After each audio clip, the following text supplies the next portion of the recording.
Well, here we are again. Oh my goodness. Okay, family, let me know if you can. Let's go!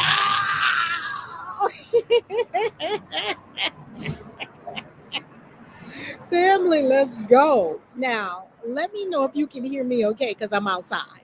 Let's go. Keep these going. I love how you break it down. I have all four parts saved in a playlist. Yes! And you're just confirming the things I've always felt but couldn't explain. Much gratitude. Oh my goodness. You know what's very interesting, King Dro? Was very interesting. Can y'all hear me okay? Give me does it sound good? Is it sound good? Because I'm outside. And so let me know if I need to do make some is it sound good? Welcome, Carla, new member. Yay! Oh, good. You can hear me. You can hear me. Excellent. Another mind blowing, mind boggling episode of the real God is not in the Bible. The Bible is not about God at all. And the Bible is not even a spiritual book at all. Mind boggling, shocking, to say the least. And today, as I was prepping for you all, prepping for the family, it really, I was walking, I was out on a walk, and it really loud and clear, yay, limitless energy. And it really came through to me like, they have lied to us and they keep lying. They have lied to us for millennia and they keep lying. They keep lying. Even though more and more people are waking up and asking the questions about the Bible and knowing that the story they gave us does not add up. I'll give you what the lie continues, right, Aurora Day? Even now when we have evidence. So let's jump into it. You know how we do. Screen share. Let's roll. Oh my goodness, let's roll. All right. Let's roll. Oh, we're going to have a good time tonight, family. Oh, we are going to have a good time today. Okay. So let me pull up my screen share and share with you. So, of course, you're on Christian Witches. This is all about people that know they're magical and they have Christ consciousness and they know they're magical too. So, if that's you, we're here together. We're doing our magical thing using consciousness, not afraid of the occult, going deep into the ancient mysteries, understanding dimensions of consciousness. And we may have come out of the church, we may have a Christian background, we may still hold to Christ consciousness. Many people still have a great relationship with Christ. Beautiful. It's all integrated together when we're talking about Christian witches. So I'm Reverend Valerie Love. If we have not met yet, they also call me Kaisi. I'm the author of 25 books on practical spirituality, including the Christian Witchcraft Starter Kit, which is a series of books that I have written for people who want to really wade into the waters. Christians don't have to be afraid. You don't have to be afraid of magic. You don't have to be afraid of anything, really. Fear not. That's what the Bible says. It says, fear not, right? Here are more books by Valerie Love. And I do want to let you know that the Christian Witches Convention that we had over the weekend was epic. So this episode is sponsored by our travel company, Soul Excursions. And I just want to share with you, if you go to christianwitches.com, I'm going to drop this in the chat too. You have got to see the pictures. Oh my goodness, you have got to see the pictures from the Christian Witches Convention this past weekend. So we have this big event every year. And every year, so we'll be there again next year in New Orleans. Christian Witches Convention, absolutely amazing. There's my brother from another mother, the incredible hoodoo practitioner, St. Elias of Crescent City Conjure there in New Orleans. incredible. We had a Harry Potter party, and there is myself, yours truly, being on the evil side this time. I was um, uh, Narcissa Malfoy, and I had a good time being on the villain side. Yeah, on the villain side. So I'm going to drop this link in the chat so that you can see the pictures. If you want to see all the pictures of the Christian Witches Convention, there they are. Calvin Bell, I saw on Facebook post today how sad churches are empty. I laughed. Calvin. Oh my goodness, Calvin. Calvin said the churches are sad because they're empty because they're lying. And the gig is up. And people are catching on. And people are awakening. It's over, right? It's over. All this stuff that they've been telling us, it's over. The lies, it's time for that to be over. It's time for it to be over. And I'm not wishing anything bad on any church. People can do whatever really feeds their soul. Yet what we know is the church has been lying for millennia and they continue to lie. So if people are seeking truth and finding something different, then that's beautiful. That's a beautiful thing. All right, let's go to our incredible conversation for tonight. Who is Cain's daddy? Let's get into it. Who is Cain's father? Now, as always, I love to look at things from multiple perspectives. I am not a conspiracy theorist. I am a researcher. I am a reader. I am a critical thinker. I'm somewhat skeptical in my approach. So I don't believe the things that I hear. I don't believe all the things that I read. I do a multi-disciplinary approach, which I would recommend, right? That we've got to study archaeology. We've got to understand so that we understand some of these ancient structures on the planet. We've got to understand astrology. We've got to understand biology and genealogy and why our genetic mutation took a rapid leap forward 200,000 years ago that biologists still cannot explain to this day. We must understand neuroscience, quantum physics, the physics of this universe. This is a multidisciplinary approach. Plus, we've got to study languages, right, family? We've got to study the Hebrew language to understand the Bible and because the Bible is not saying what they told us it was saying.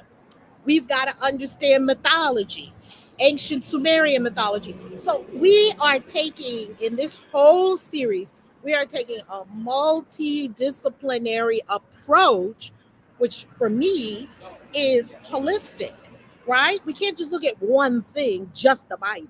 You know, that's where Christians get stuck sometimes in paradigms. That's why I love open-minded Christians who are like, okay, let me look at the surrounding. Where was the Bible written?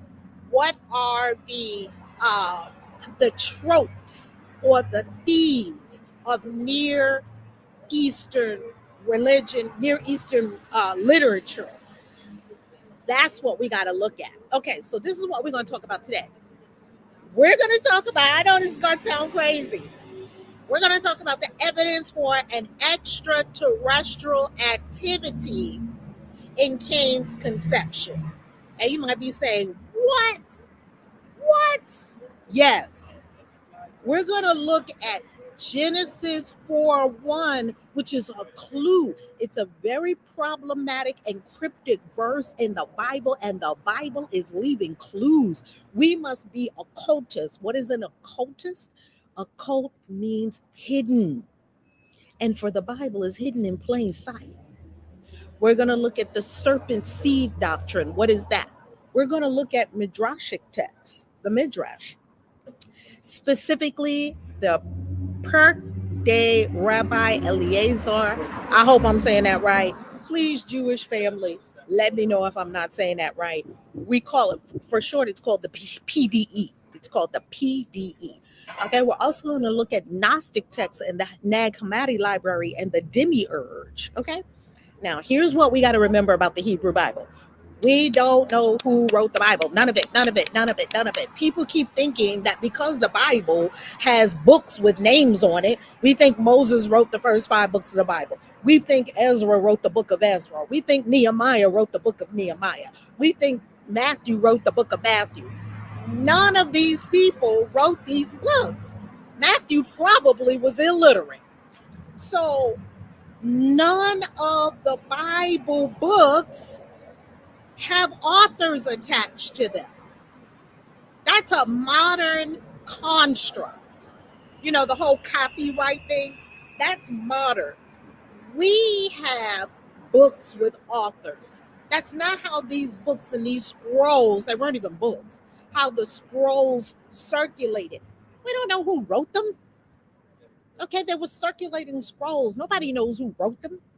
The next is, we don't have the originals of the Hebrew Bible. We do not have the originals of the Hebrew Bible. We don't have copies of the originals of the Hebrew Bible. We don't even have copies of the original Hebrew Bible. Now, remember this. Think about this. This is critical thinking skills, right? And this is what you can talk to your Christian friends about, because your Christian friends love to say, well, the Bible is inspired by God, but you don't even know who wrote it. It could have been a drunk under a bridge. I'm not being, mean to drunk people or people that live under the bridge. I'm saying, how do you know it was inspired? You don't even know who wrote it. No one can prove who wrote any books of the Bible. The names were added later. So we've got to take our modern brain and drop all the things we think in the year 2024, and we've got to take it back to ancient times and put it in the Near East where the Bible was written. We've got to put it in its proper space and time, family, because we keep thinking about the Bible like it's a book like now.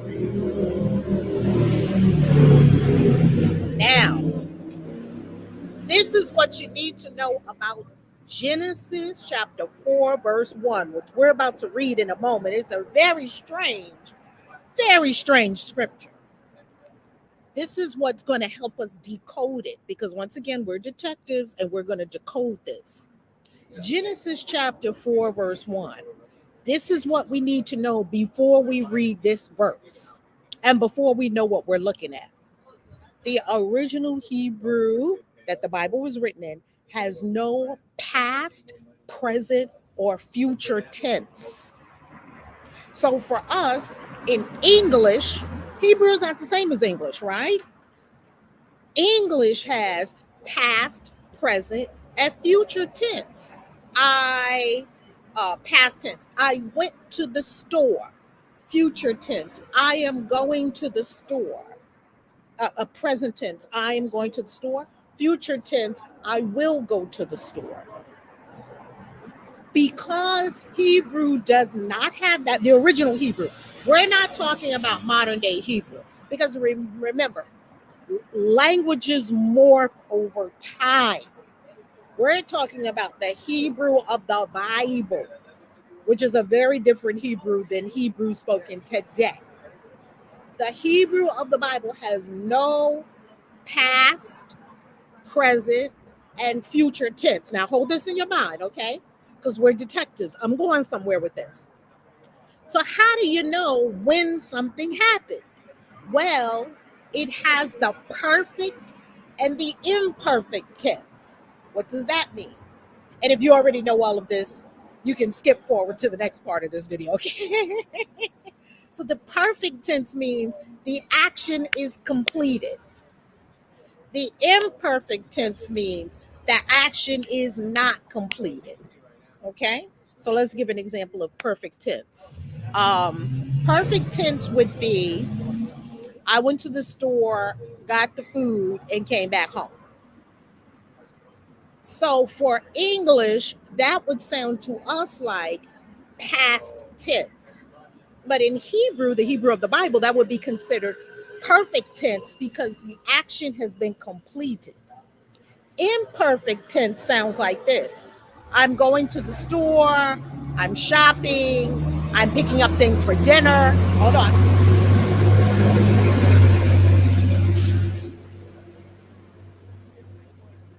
Pardon me, family. I'm outside today. I'm picking up things for dinner. That's all imperfect tense because it is not completed. The next thing to remember about the Hebrew Bible, it had no punctuation. It was just letters, just symbols. Well, it's not going this way, it's going this way, right? It's going right to left. Just symbols. It was no periods. It was no commas. All of that was added later, thousands of years, like probably about maybe 1,500 years later. No periods. Okay, you have to kind of figure out where the period goes, where to put a stop. And see, all of this is in our modern Bible. Our modern Bible has periods, it has commas, it has, semicolons, exclamation points, question marks. None of that is in the original. So we've got to understand, okay, people came in later and they put these things in the Bible. Yet, here's the kicker. The people who did the redaction of the Bible in the 6th century BCE, and later on when they created the Masoretic text in 1900, 1000 AD, the people who did this and the people who went back and took out all of the Elohim, also known as the Annunaki, the extraterrestrials. I don't want to say the word with the A because then they'll put a banner under this video, quote unquote, subject to information that's not completely accurate, right? So for purposes of this conversation, we call them the Elohim because that's what they call them in the Bible. The powerful ones, also known as mighty men of old, beings of power. Annunaki means those who from heaven to earth came. They came from the stars. They navigated through great distances to get here. And the first one who landed here, Alalu, he, I think he kind of happened on it. I don't think he found it. I think it was somewhat serendipitous that he found this beautiful Goldilocks planet that had this gold. And he came through the hammered bracelet. He was able to blast his way through the hammered bracelet to get to our planet. I mean, through the hammered bracelet, which is, this asteroid ring they call the hammered bracelet. And he was able to blast through that and get here to Earth. And they say that when he got here and he came out of his spaceship, he heard a hissing sound and he pulled his gun and he turned around and it was a serpent. He didn't know what a serpent was. He never saw a serpent before. I don't think they have serpents on Nibiru, their home planet.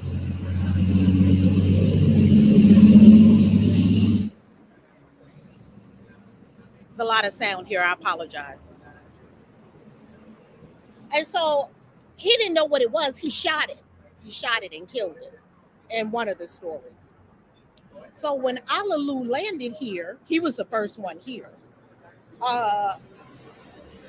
He maybe did not have the name Annunaki yet because the one who was still king on their home planet, Nibiru, his name was Anu, A-N-U. So there's where you see where we get the whole full word from, right? However, in this series, because it's about the Bible, I'm a Christian witch, we talk about the Elohim because that's what the Bible calls them, okay? And there were many Elohim. One of the Elohim is, there are many Elohim, and according to the incredible writer of the Naked Bible, Mauro Biglino, which I've mentioned many times, the link is below this vid to buy the Naked Bible. You must go to the Christian Witches link that I have there for you below this vid, because that's my carefully curated list on Amazon. Read these books. If you read these books, you'll be able to put the thing together, and the thing will be mind-blowing. The Naked Bible, he says he found at least 20 Elohim, 20 different Elohim in the Hebrew Bible. But remember, they went in the 6th century and they did a redaction. So when they went and looked at the Hebrew Bible, these scrolls that were circulating all around, different scrolls, it wasn't all together. They had what Jesus called the law and the prophets. Remember, Jesus used to say that all the time? He used to say the law and the prophets because it wasn't yet put together in one book. The law was the first 5 books of Moses, right? The Torah, or the Pentateuch, meaning 5 books. So the Pentateuch, the first 5 books of the Bible, was called the law.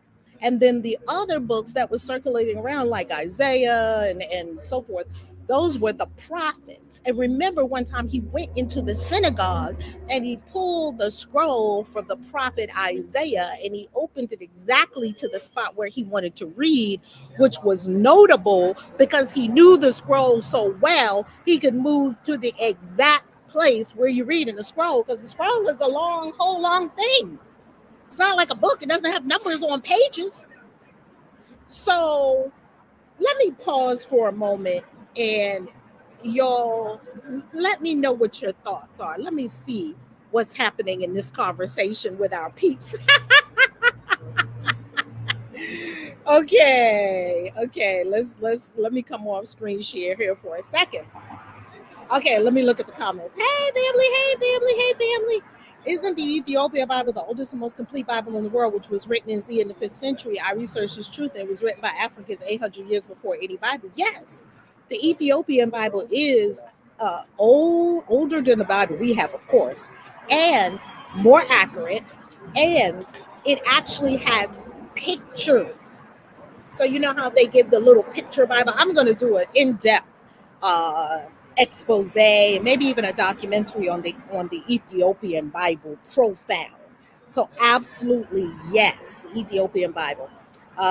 It says, I know exactly who wrote that crap, all of the stuff that's in the Bible. Anu, do you think Anu is Uranus? Oh, good question. I am believing that, well, according to the ancient Sumerian stories that we have, Anu was the king on Nibiru. And the only reason he left there and came to Earth was because they had a tragedy.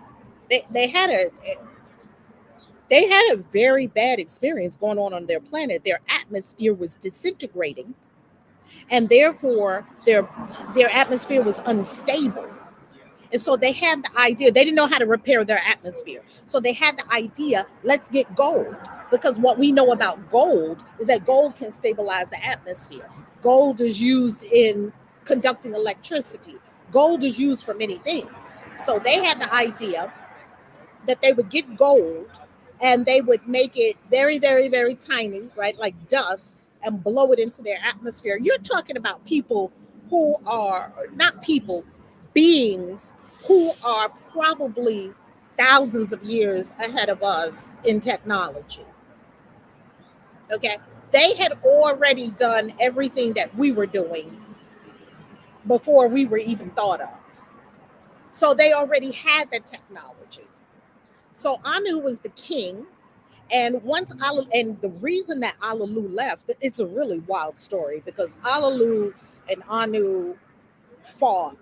And supposedly, this is going to be really graphic, what I'm about to say. Supposedly, Alalu bit off Anu's man parts and swallowed them. These beings were not civil, even though they were quite technologically advanced. It doesn't mean that they had all their issues handled. Because they were fighting. Oh, they were fighting. They were fighting before they got here. They had wars when they got here. Star Wars is real. Star Wars is a real thing. They were having wars in the sky. And I'm going to do, that's right, Inky and Enlil. That's exactly right. Okay, Empress, you are right. because humanity is waking up. We're discovering all the secrets. All the things they tried to keep from us about our true origins. That's one of the things that I love about the Bible, that is right there in the Bible. We didn't know what we were looking at, and we were so busy listening to the church and being entrained by the things that they were saying and being hypnotized to the pastor. And God hate gay people. That's why he threw Sodom and Gomorrah. No, Sodom and Gomorrah was a nuclear disaster. I'm going to talk about that next. God didn't destroy Sodom and Gomorrah. And it also has an explanation of why Lot's wife turned into salt. We got all the answers now. And I'm going to tell everybody. Enki and Enlil, that's right. Enki and Enlil were the great progenitors of the human race. And as I've said in other conversations, Enki was the master scientist who came up with the idea. Because as we know, just to give this little part of the story before we go back into Cain, remember, the Annunaki came here. Oops, I said the word. The Elohim came here because they needed the gold to heal their atmosphere, right? They were going to make the gold dust, blow it into their atmosphere, seal their atmosphere. They were coming up with all kinds of ideas. Maybe we should get the volcanoes active, and then the volcanoes will go up and the smoke will help cover our planet. They had a lot of ideas about how they were going to heal their atmosphere. And the gold idea was the best idea. So they needed this gold. So when Alalu got here and he found the gold, he reported back. And listen, family, it is very likely that the Ark of the Covenant, which some say is in Ethiopia, some say it's in other places, that the Ark of the Covenant was a communication device. Because how is it that these beings on Earth were able to communicate back to the planet that they came from? How many light years away? How were they able to have instantaneous communication? And I say they may have been using some kind of technology that is quantum entanglement. Because we now have the knowing that two particles that are entangled, look up quantum entanglement. We now know that two particles that were once entangled, even if they're separated, it doesn't matter how long or far distance they're separated, still are in instantaneous communication with each other. One goes left, the other one goes right instantaneously. One goes up, the other one goes down instantaneously. They are still somehow entangled. And so they could have been using some kind of quantum entanglement technology to have communication across light years. We also know that Einstein was not correct, and Terrence Howard is correct. Terrence Howard is a freaking genius. We do know that information can travel faster than the speed of light. Now, Einstein said it can't travel. Information cannot go any faster than the speed of light. But that's not true, because somehow these two particles are exchanging information with each other instantaneously, faster than the speed of light. It's instantaneous communication, which I also think is I don't have proof of this yet, but we could find proof of it. I think this is the science behind telepathy. This could be the science behind how you know someone is calling you before you pick up the phone. You were thinking about somebody, then they call you. There's so much in the universe we haven't discovered yet. So, and looking at entanglement does make some sense as to how were these beings able to get information back to their planet light years away. Okay, and they were communicating like talking on the phone back and forth from that planet to Earth. Okay, now let's go further with Cain's father. Let's go further with Cain's father. I love this conversation with y'all. I love that y'all are with a witch in this conversation, because I promise you, I'm gonna get to the truth. I'm going to keep digging until I get to the bottom of this rabbit hole, and I promise you, I'm going to share with you everything that I found. Fine. Okay, so now we're at the place where we know the Hebrew Bible also does not have vowels. So we understand that the Masoretic text was created about 1,000 years, 900 to 1,000 AD after Christ. And that's when they put in the vowels for the Hebrew Bible. So now let's look at Genesis chapter 4, verse 1. This is the smoking gun, family. This is the smoking gun right there in the Bible, hiding in plain sight, that Cain's father was not Adam. And we are not the first people to say this. Here's what it reads in our Bible. And Adam knew Eve as his wife, right? And we know in the biblical sense, to know is to have intercourse with. And she became pregnant and bore Cain. And she said, I have gotten and gained a man with the help of the Lord. Now, this is strange. Why is this strange? Because in the original Hebrew, it doesn't say this. So what are we going to do? We're going to go to the original Hebrew.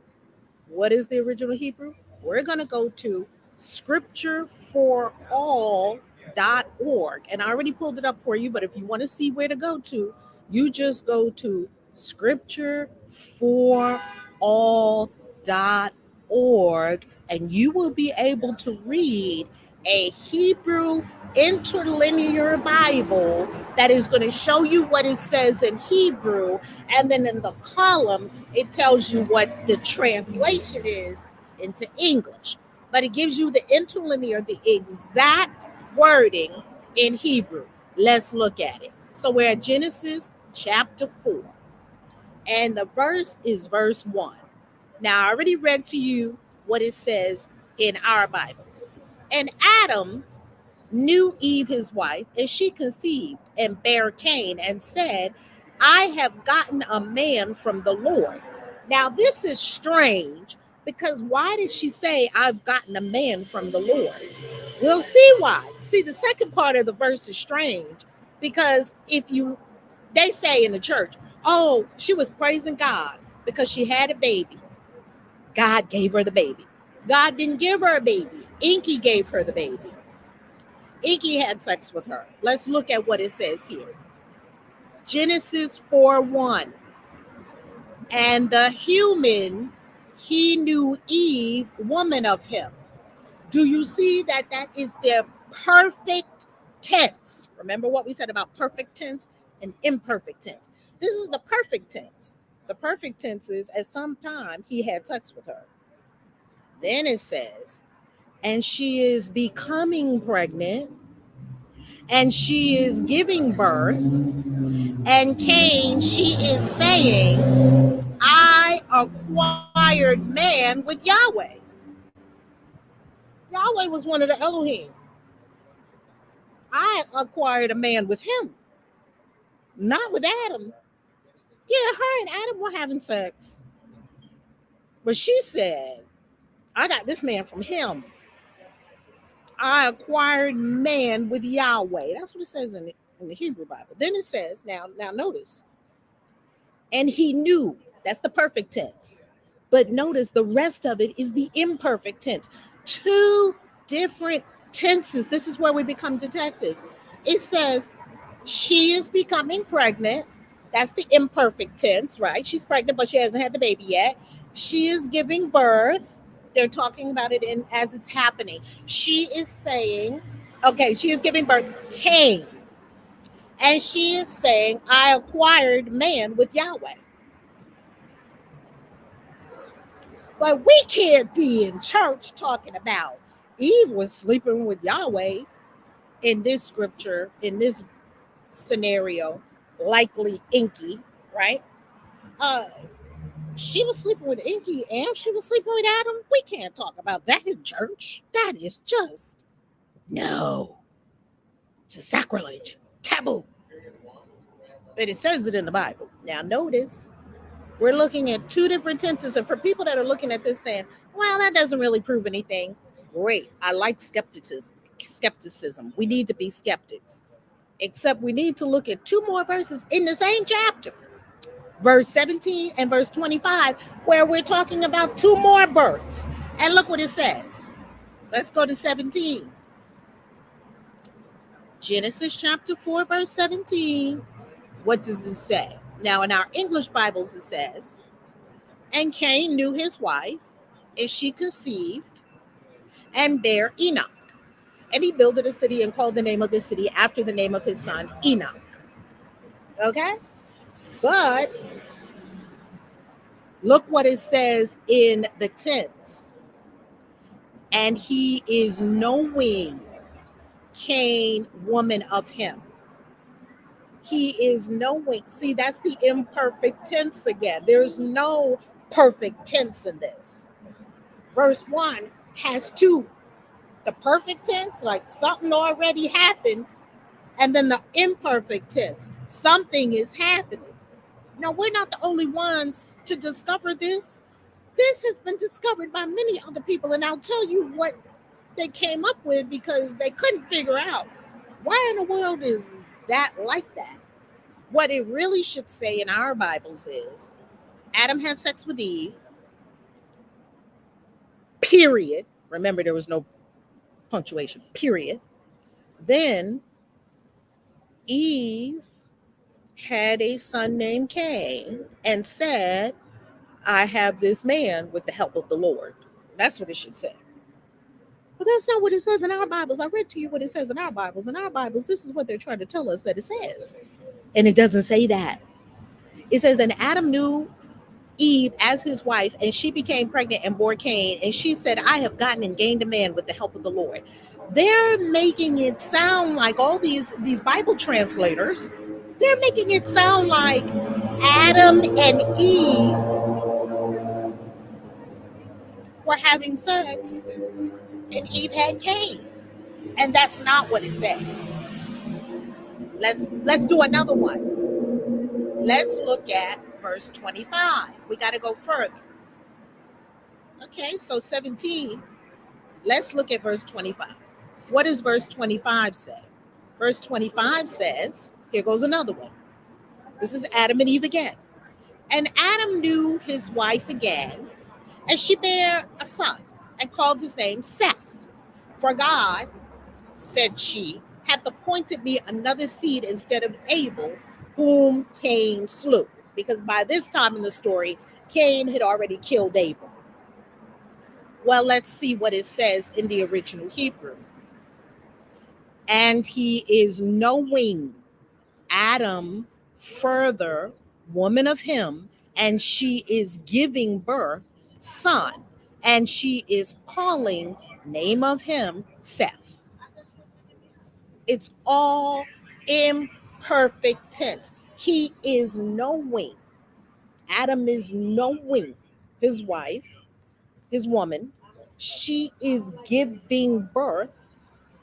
She is calling name of him Seth. But that's not what it says in the first verse. And now these other two verses are perfect. They're all in the imperfect tense. The whole verse. Hear me, family. This is a subtle distinction that you could miss it and you miss the whole thing. Yet it's right there in the Bible. It's right there in the Bible. The other two verses are telling you about men having sex with their wives and having children, and it's all imperfect tense. But in verse 1, even in verse 1 and verse 25, verse 1 is talking about Cain, verse 25 is talking about Seth, and it's written two different ways. And she didn't say, I got this one from the Lord. She didn't say that, because this one came from Adam. But the first one, Cain, it says, let's look at the verse again. Genesis 4:1. And the human, he knew Eve, woman of him. He knew her. That means at some point they had sex. But then, and she is becoming pregnant. And it says it, and she is giving birth, Cain, and she is saying, I acquired man with Yahweh. She said it right there. It's not like we can act like we don't see that. She got the baby from one of the Elohim. Now remember, Yahweh, the word Yahweh was added later. That was a lesser deity in the Canaanite pantheon. And the Yahwehs in the 6th century, they were a fanatical cult. Yahweh, Yahweh, Yahweh, Yahweh. The same people that wanted to kill Jezebel. And Jezebel was simply a priest of Baal. Her name Jezebel. It has the name. Usually, if you were giving homage to a god or a goddess, your name, if you were a priest or a priestess, your name would have the god in it, right? Like Akhenaten, right? Akhenaten. Aten is beloved of the Aten. So, or Amun-Ra or Tutankhamun. Tutankhamun was really his name, but people run it all together and say Tutankhamun.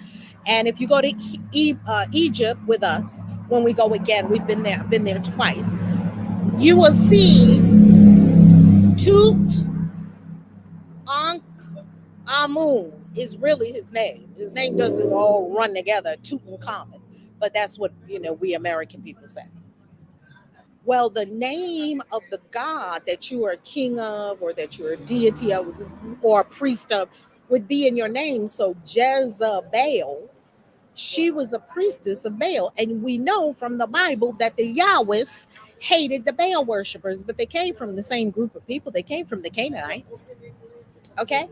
So the Israelites issued forth from the Canaanites. So these people were kept going back and forth to Baal, and we know the story about, calling down fire and consuming the whole thing, and Elijah and the prophets of Baal, and kill all 70 of Baal's prophets. These Yahweh's people that were big into Yahweh, they were a minority. They were actually a fanatical cult. That's how Yahweh got elevated to being the God of the world, and he's not. He was one of the 70 sons of El. He was a lesser deity, and he got, way to go, Yahweh. You really pushed your way up the food chain. Anyhow, so I just want to clarify why the word Yahweh is here, because that would not have been in the original. Okay? YHWH. What we know is Yahweh or Elohim. These all refer to the powerful ones who from heaven to earth came. Now, since we're not the first people to recognize, there's something going on fishy here in Genesis chapter 4:1, how did other people explain this? Because we're not the first people to recognize this. Many people over the years have said, what? There's something strange is going on in Genesis 4:1. Why does it say this? Why is it different from the other verses? And we can't see really how it's so different because we're reading it in English. So in English, it looks perfectly fine. They doctored it. To make it look perfectly fine in English. But as you can see, if you go to something like the Jerusalem Bible that is pretty honest, you will see, or you go to scriptureforall.org online, you will see that, no, that's not what it originally said. And I don't know about you. I just want to know, what did it say? Now, I can come to my own conclusions about whatever it said. I just want to know what it said. Just tell me what it says. I don't need a church to tell me what it means. That's the problem. Church has been doing this for thousands of years. They have been telling you what these things mean in the Bible and whitewashing it and making it a spiritual thing and making it about God and making it about judgment and original sin, so you can feel bad about yourself, so you can get on side with the story that you need a savior. No. You're perfect. You're whole. You are the emanation of the perfect source. That ain't in the Bible. I promise you. That Yahweh Jehovah character, that's not God. That's not God. That is a mean extraterrestrial. Some of them were kind to humans and some of them hated humans because they were like, we made these creatures. Let's just kill them all and start all over again. Literally, that's what it says in some of the texts. And Lil was like, let's just blow them to smithereens. Let's starve them. Let's send a plague and just kill them. And that's what the Bible is trying to tell you. The Bible is telling us, hey, there was some that didn't love y'all. The Bible is pointing, hey, people, look this way. And the church is saying, no, it means this, it means this, it means that. Fuck your church. No, no, no, no, no, no, no, no. And I'm so happy that all of us, people are awakening. They're awakening to the true meaning of these things. So let's look at the serpent seed doctrine. Some Christians believe this. What's the serpent seed doctrine? The serpent seed doctrine is that, okay, well, obviously, Cain's father is not Adam. So they said, okay, it must be that the serpent had sex with Eve. And they're not completely off because Inky is signified as a serpent. Okay? So it's not completely off. It's just that it have nothing to do with a snake slithering on the ground. And in so many Christian circles, they try to tell you, well, the serpent didn't used to slither on the ground because God cursed the serpent and said, from now you'll go on your belly. So it must have been that the serpent at one point had legs, had arms, but the Bible doesn't say that. The serpent had a penis, that he could have sex with Eve. See, so we know there's still something missing from the story with the serpent seed doctrine, because serpents can't have sex with women. I don't even care if you're a serpent that was in the Garden of Eden. No, it was one of the Elohim. I don't know why this. It seems to make perfect sense to me now that I've been doing this research for so long. It makes perfect sense to me. Now I finally can appreciate and understand what the Bible is talking about. Okay, let's look at the Midrash, the PDE specifically. According to this text, Cain's father is not Adam, but rather also the serpent from the Garden of Eden. And they say that the serpent beguiled the woman, seduced her, and that he was beguiling. It was a seduction. They also say that it could have been the fallen angel Samael, Samael, who fell from heaven, and one of the fallen angels, and he had sex with Eve. And some equate Samael with the serpent, with the devil, Satan. That's a stretch because the Bible doesn't say nowhere. The Christians teach this till the cows come home, that the serpent was Satan. It says that nowhere in the Bible. Somebody made it up. Who said the serpent in the Garden of Eden was Satan or Satan, the devil? Nowhere in the Bible does it say that. They made it up. It's a fabrication, a complete fabrication. It's a lie. It's an imagination.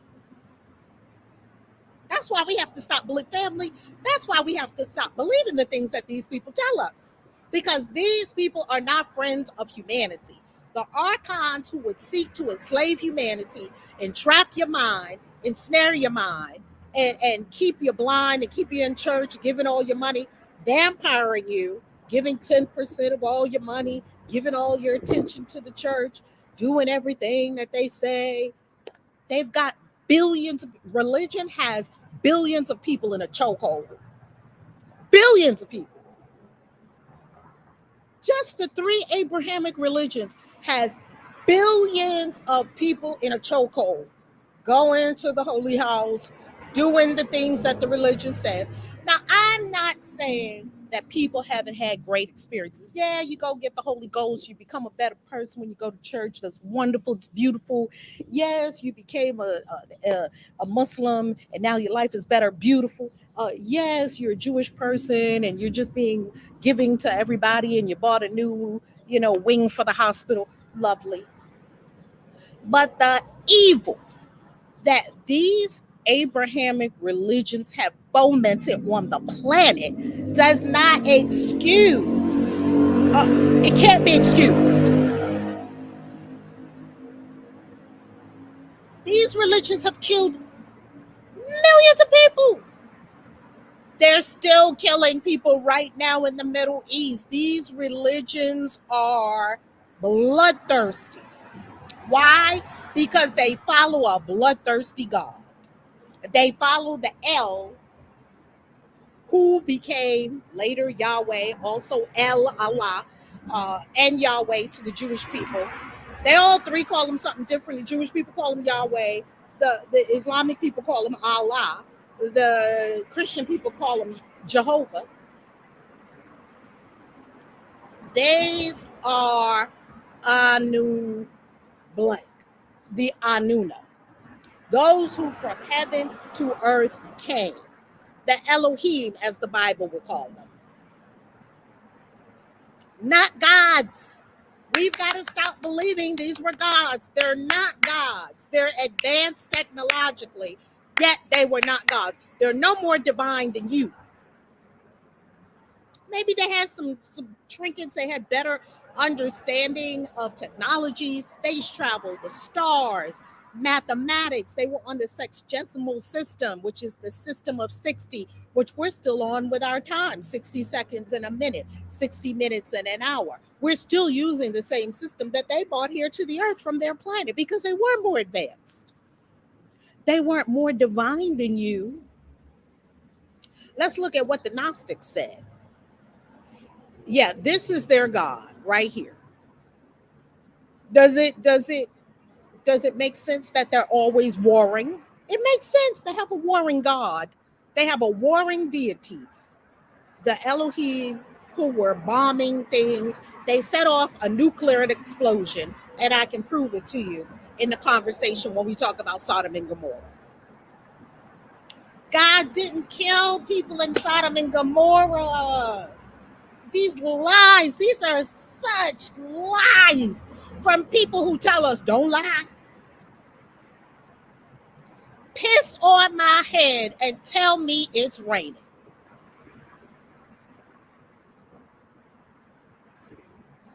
Piss on my head and tell me it's raining. They will look you dead in the eye and tell you a bold-faced lie. It's shocking. It's shocking. So glad we're learning the truth and all the truth is coming out. Okay, so we found the Nag Hammadi Library in 1945 in Egypt. It had Gnostic texts in it. Now, the Gnostics, we call them Gnostics. There was no group of people named the Gnostics, and they wouldn't have called themselves Gnostics. There were groups of people that believed different things, and now in our modern day terminology, we call them Gnostics. Guess what they said? They said this world, what we're in, was created by the demiurge. And the demiurge is the lineage of Cain. Cain came from the demiurge. He didn't come from the enlightenment. The Gnostics were all about knowing gnosis. What is gnosis? Enlightenment. Knowing the light. And you had to choose. You had to choose, family, between the dark, the archons, the demiurge. Just like today, you have to choose. Are you going to be on the forces that are against humanity, don't want you to be free, want to use humanity as chattel, as a battery? The Matrix was right. Or are you going to be on the side of the light and be a truth purveyor and bring the light and bring the truth and help all of humanity experience gnosis, true knowing of the truth and wisdom and light, and on the forces of light for humanity to awaken? Cain and his descendants were seen as representatives of the material world and darkness. So the Gnostics thought the whole material world was just dark, and you needed to just deny the whole thing. I'm not of that mind. I love the material world. I just know it's an illusion. It's not real. And the spark of light of the divine that's in everyone and everything, that's for us to find and uncover. So even the Gnostics said that Cain did not come from the light.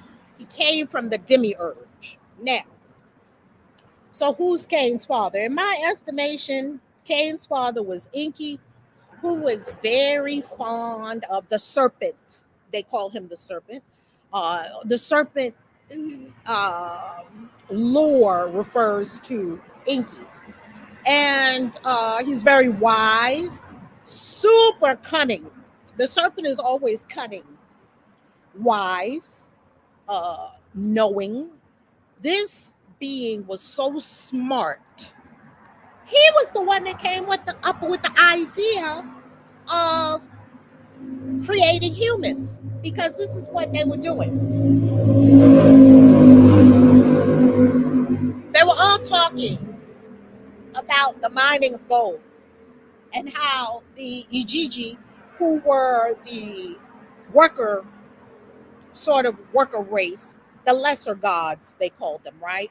They weren't on the same level as the Annunaki or the Elohim of the Bible. They were like lesser. Well, they had a Mars colony. Yes, they did. Elon Musk was not the first person to think of having a Mars colony. They had a colony on Mars. They were also going to put a colony on the moon, but they found that Mars was more conducive because Mars had water. And Mars had an atmosphere that they could work with. The Earth atmosphere, when they first came here, made them sick. And so they were communicating back and forth that even though they could breathe the atmosphere, they were very pale and they couldn't go out without some kind of visors around their eyes. Because remember, their planet is far from the sun, way out there. Their planet, it takes their planet one shar, which is 3,600 years, to encompass the sun, to circumnavigate the sun, right? To rotate, to go around the sun.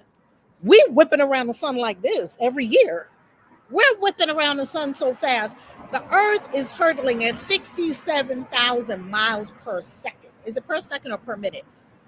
Do you know how fast this planet is going? It's a wonder we're still here. It's a wonder we're still here. This Earth is moving so fast. And it's whipping around the sun because we're very close to the sun. We're whipping around. It only takes us 1 year to whip around the sun. It takes their orbit around the sun is 3,600 Earth years. So they were far from the sun. So it was probably a lot darker. They didn't have all this light that we have. And that's what they were like, looking like, wow, it gets so light and then it's light again. Like, getting used to days. Like, the sun went away. We thought it would be gone for like a while, but no, it's right back like a few hours later. What's going on? And so their skin, they say some of them were very pale and their eyes were like blue, different colors. There were different colors of them because they had different races, just like humans. And they were sick. So they had to tell the chief scientist, Ninhursag, to make a potion of some sorts, medicine for them, so that they could endure Earth's atmosphere and endure the sun and being this close to the sun, because we're super freaking close to the sun. Like, you go out at noonday, you can't just stand there, especially like Miami, Mexico, places like that, on the equator. You can't just stand out in the sun at 12 noon. We're like right next to the sun, right? And I mean, I'm not saying we're the closest to the sun because we're not. Yet, in relation to their home world, we are very close to the sun. So, the Ijiji, I give you that background to say this. The Ijiji, which were the worker race, rebelled because they were working too hard, because they were mining and mining and mining in the Abzu. What is the Abzu? South Africa. And you want to get Michael Tellinger's book. I read it. It'll have your jaw drop. It's in that link below. Michael Tellinger's book, The Lost Mines of Enki. because Enki was the one of the underworld, and I mean, not necessarily the underworld, south, and also waters, and also the pardon me, the Absu. The Absu is South Africa. It was in Africa where they found like a motherload of gold. You always can tell Enki because look at him. He has two rivers coming out of his shoulders. Uh, Waters coming out. And there are some legends that say his sperm made the two rivers, or I guess they're like human men, because human men would probably like to think that too, right? I got so much that it's making a river. So anyway, but why two rivers? Because they were in Mesopotamia. Mesopotamia means the pot between the two rivers, the Euphrates and the Tigris, and that's in the Bible too, right? So you see him with the rivers because he is the keeper of the waters. And South Africa. Well, they were in South Africa. They said that the younger gods, the Igigi, or you could call them the Igigi or the Igigi, pronounced different ways, that they were working for hundreds of thousands of years. They were working for thousands of years, getting that mining. And they had earth splitters, and they had all kinds of technology to mine all kinds of technology, sound technology. And it shouldn't be strange that they had sound technology, because if you play a loudspeaker by a table, whatever you put on the table will vibrate. So all you've got to do is use the right sound and frequency, and you could probably float things places, right? Well, the Igigi rebelled and said, we're working too hard, it's too much. They rose up, it was an uprising, and it was a rebellion, a revolt. And so the Annuna, they had their sky council, because they had a council that they would gather and they would talk over things that were going on the Earth Project. I kind of think they still do that. Well, when they were in their sky council, the sky council said, well, the mother said, listen, we need to give these younger gods a break, because we've been working them so much. So we need to give them a break, and we need to find on the planet, on this new world. This sounds like something out of Star Wars, doesn't it? We need to find a being that can do the work for them. And Enki said, I've seen that being. I've seen something on that planet down there.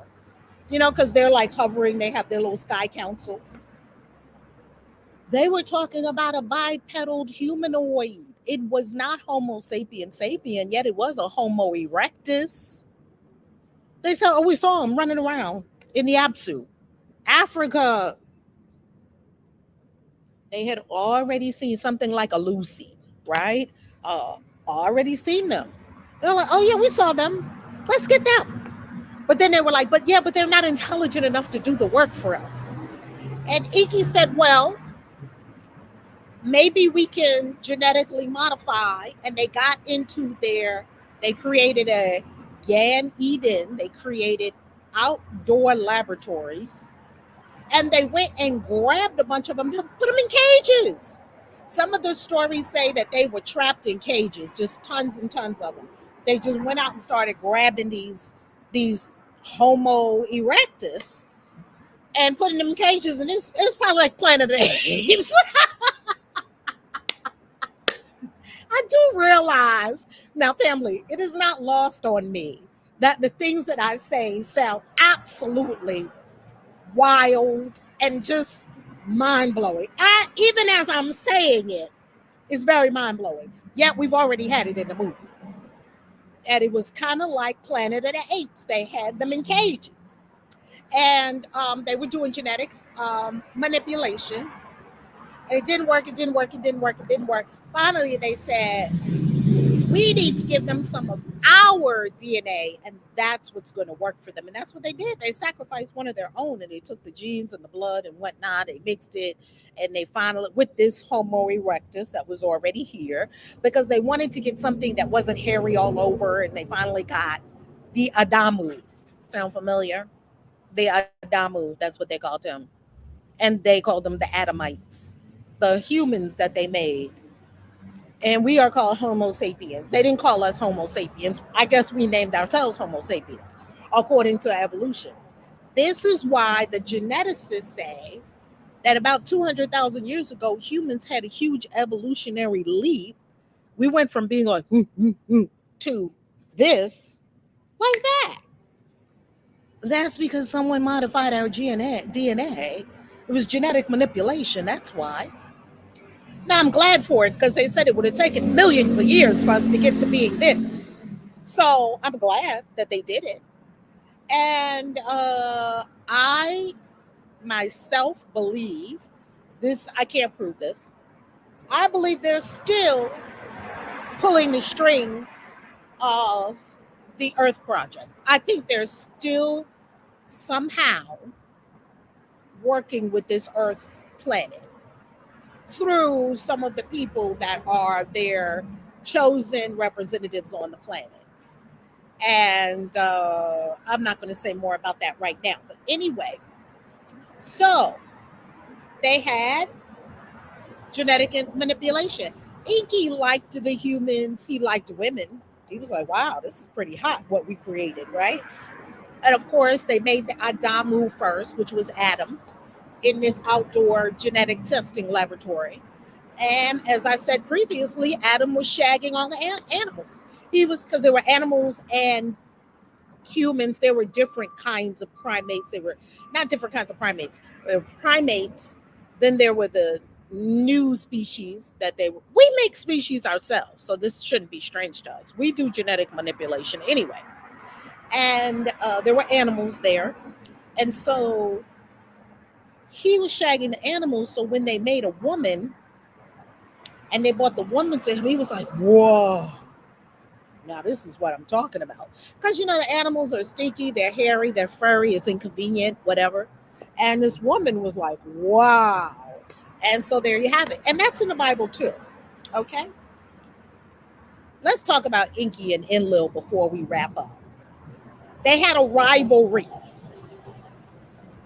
And so it's a motif. It's a theme.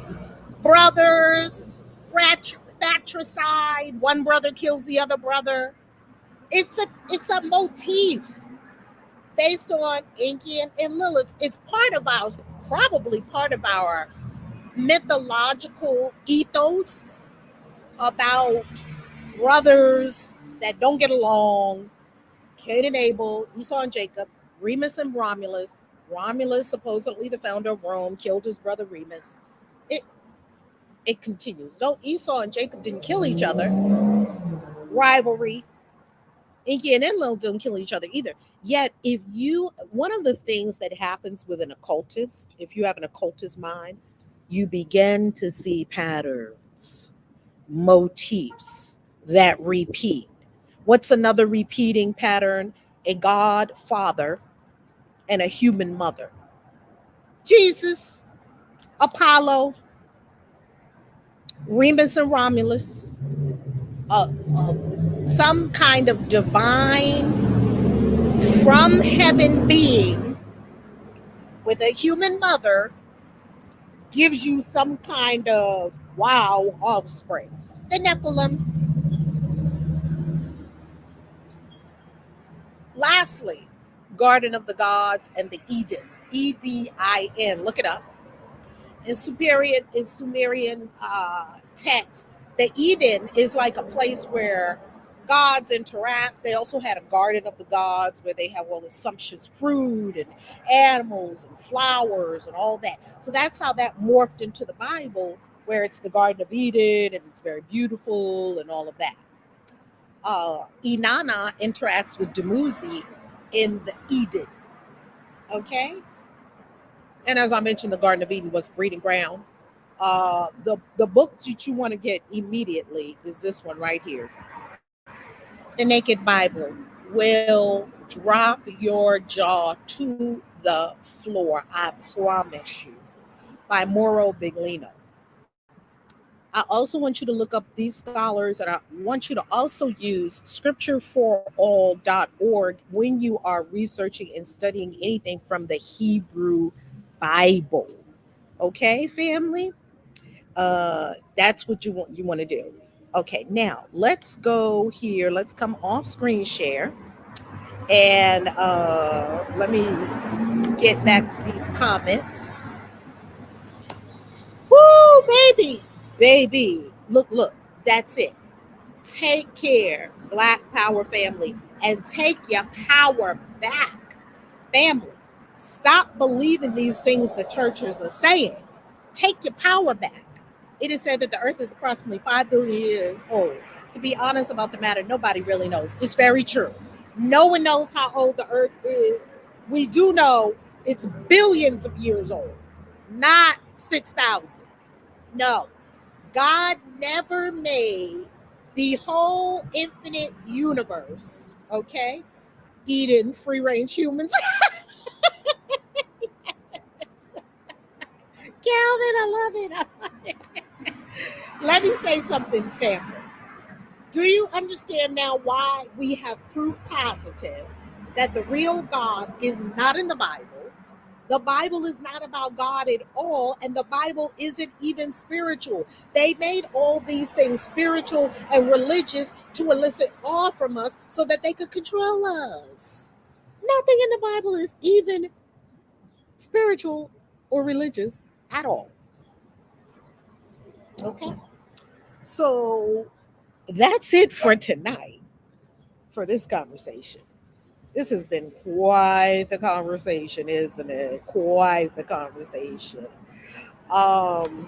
This cat called did not create this mass universe. If the earth is approximately 5 billion years old, how in the hell can people believe in the lie, of a cat up in space who is still living? That's interesting.